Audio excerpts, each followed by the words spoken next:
Courage means to take heart.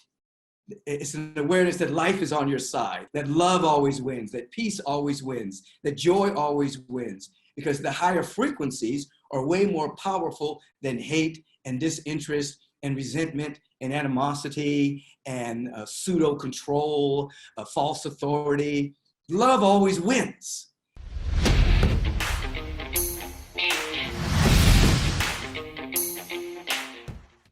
It is my absolute joy to be with you, with my Mind Valley family that I've been with for a nice period of time with. There's a number of you that are tuning in at this particular moment, and it's an indication that you're involved with the evolutionary impulse that governs all creation, which is another name for spirit, another name for love, beauty, and intelligence. It's another name for who and what you really are. You are, as I know, a light, luminous being that has a body, that has a mind, that has instruments to express yourself through. And that by the virtue that you are a part of this Mind Valley family is an indication that you're ready to embrace that evolutionary impulse within you, so that your incarnation on this particular planet at this particular time is not wasted with frivolous and trivial pursuits, but you're actually on the planet to discover yourself, uncover yourself, activate gifts, talents, and capacities that are within you, to set them free, to develop a level of personal success in order to help build a kind and just global society. That's the big game. The small game is developing ourselves so we're strong enough to hold more cosmic energy, strong enough to hold more of the love energy, the peace, the wisdom, the joy, the abundance, the prosperity, the health, the vitality, and the vigor, strong enough to hold those frequencies. But that's not the end game. That's called personal success. Personal success is the beginning game. The next level of the game that we play is birthing a kind and just global society that works for the highest and best within us all. The time in which we're living, I call it the fluxed up time, that everything is in flux, everything is ripe for change. The old paradigm is dying and a new paradigm is being born. The old paradigm is pulling on to the old to keep things in the status quo. The new paradigm that is emerging is coming into our consciousness. So things are fluxed up. And when things are fluxed up, they're ripe for change. And change must be by design, not by default. It must be by choice, not by chance. So for those of you who are in the Mind Valley technology and you're studying, you're coming into an awareness that you are a part of the individuals that by choice and by design are opening up your own individual life to greatness and embracing a kind and just global society that works for every single being, which means you are a visionary. A visionary is an individual that begins to articulate what a kind and just global society looks like, with the awareness that vision without action is fantasy, and action without vision is chaos. So there must be action in alignment with your vision.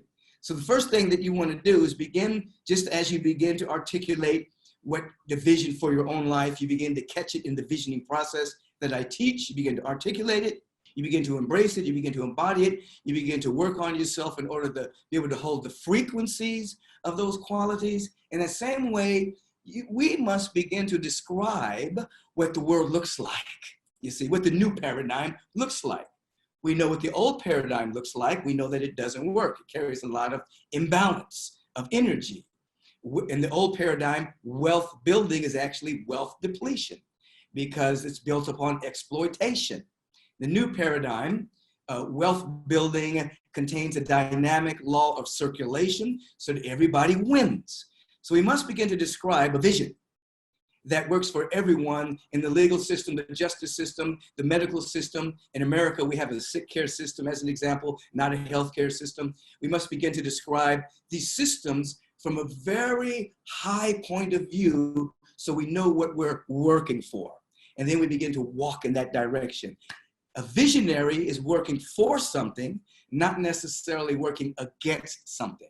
You're not working against the old, you're working for the new. So what do? We're hospicing the old and we're midwifing the new. That's what a visionary does.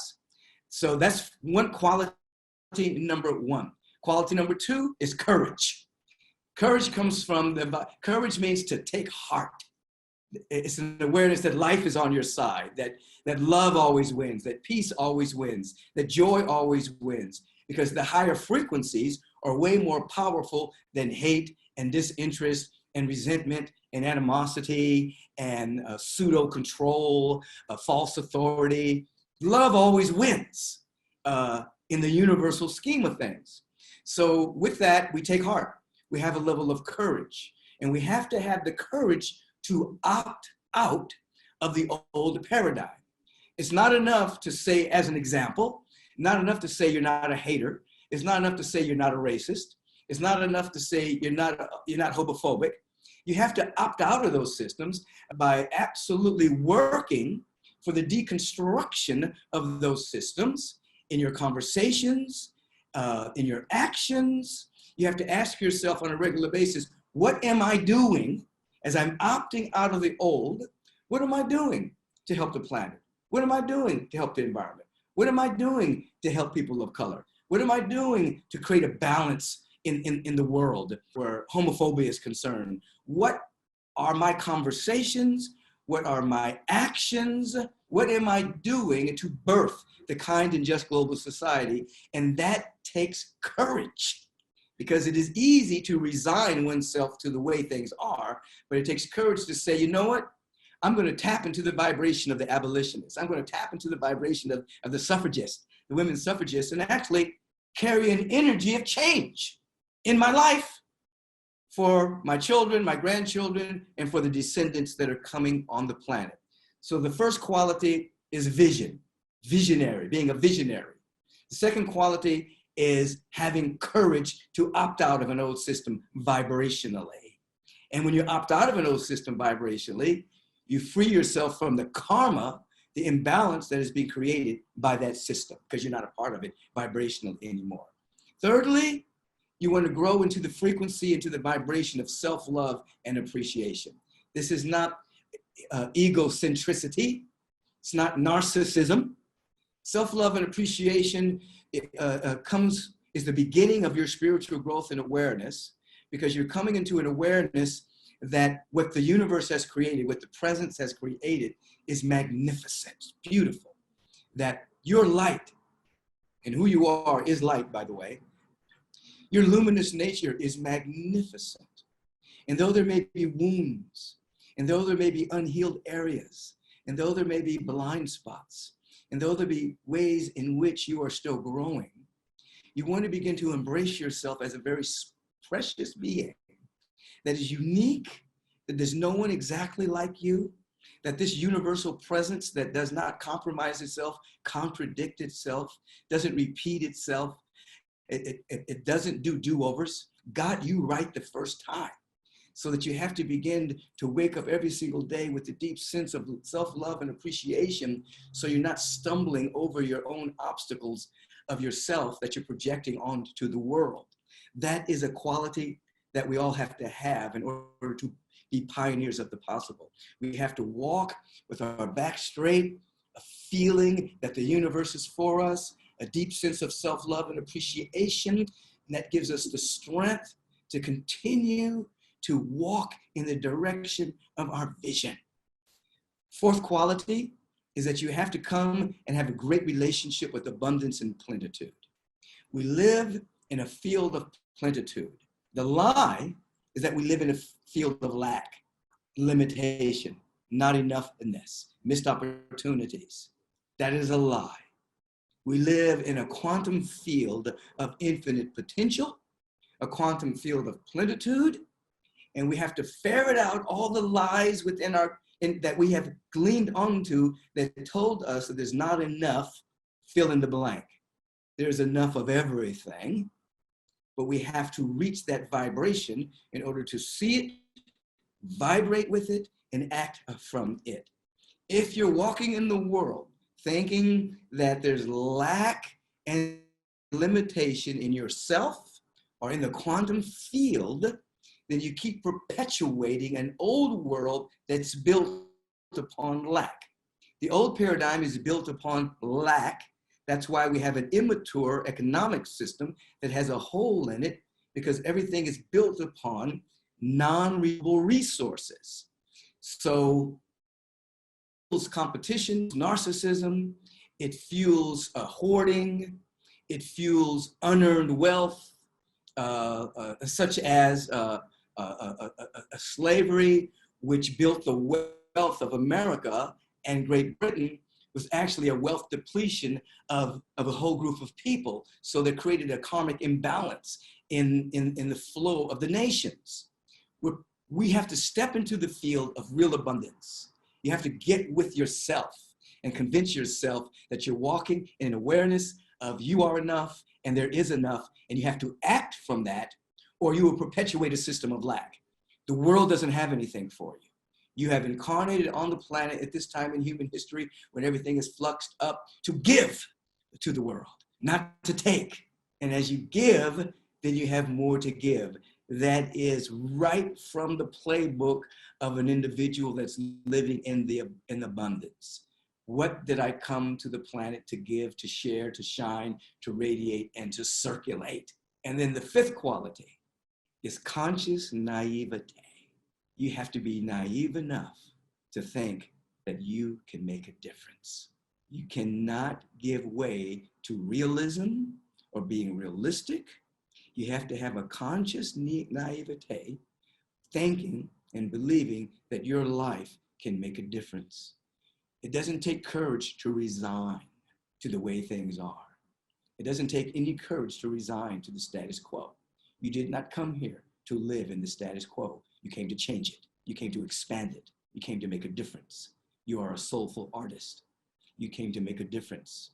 You came to paint the colors of your soul onto time and space as it exists right now. So conscious naivete says in substance, what I am going for in terms of a kind and just global society, in terms of a deep sense of self-love, in terms of walking in the field of plentitude, you have come to the earth to change the status quo, to make a vibrational footprint of love and beauty and generosity and compassion and joy, celebrating your giftedness and your uniqueness.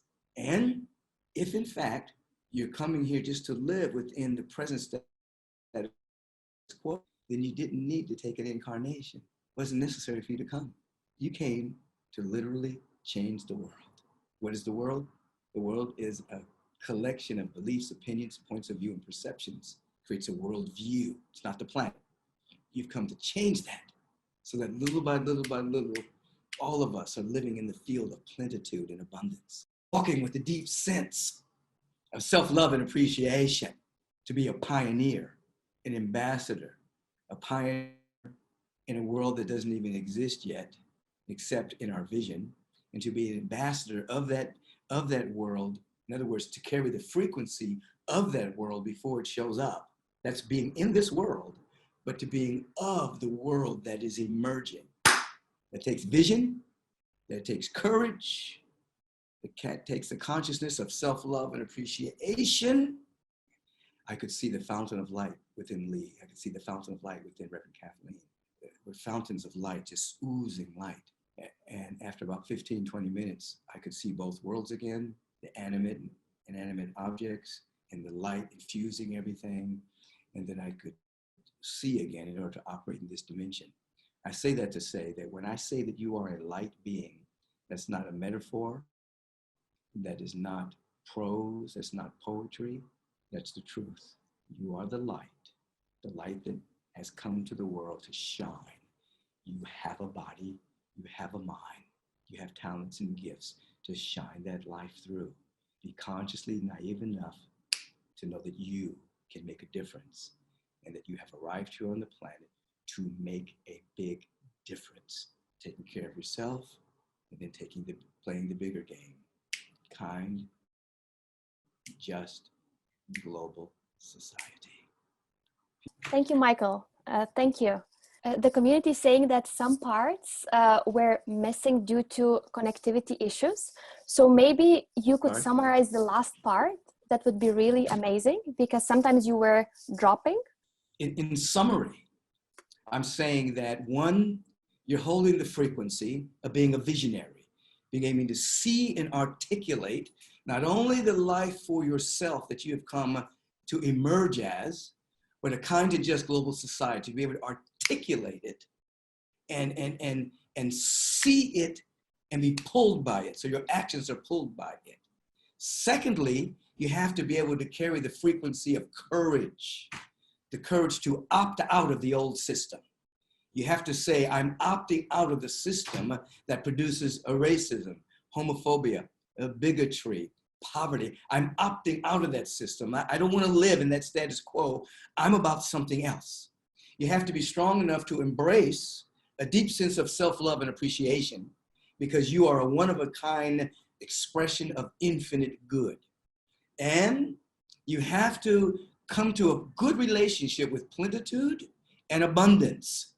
We live in a field of abundance. We don't live in a field of lack. Lack is a lie that perpetuates greed and imbalance in a system that is immature, an economic system that's immature, that's built upon non-renewable resources. We have to be courageous enough to opt out of that system and to step into the frequency of strength. And once we step into abundance within ourselves, we have to be consciously naive to think that our life can make a difference. Now, the last thing that I said to you was this. The chair that I was sitting in, that's right behind me in my office, I was sitting there a few weeks ago, and I was about to teach a Zoom class. When I opened my eyes, I was blind. I couldn't see. All I could see was light. The light was infusing my being. And so I told Lee, I can't see. So she came in, she postponed the class. Reverend Kathleen came in, and what I could see in them was a fountain of light emanating from the center of their being. And I saw light everywhere. And then after a while, I was able to come back to this dimension and see in this dimension and see the light. And so when I tell you that you are a light being, what I was saying is that's not metaphor, that's not poetry, it's not prose, that's real. You are a light being, you are light, you're luminous, you are luminous love, beauty, intelligence, and you have a body to express through, you have a mind to use, and you are to allow this light to so shine your giftedness that you make a mighty difference on this planet and shatter the status quo and actually be a pioneer of a world that you can't see yet, and an ambassador carrying the feeling of the world that isn't seen yet. That's your job as a light spiritual being that has arrived on the planet at this time, and when everything is fluxed up, everything is in flux, ripe for change.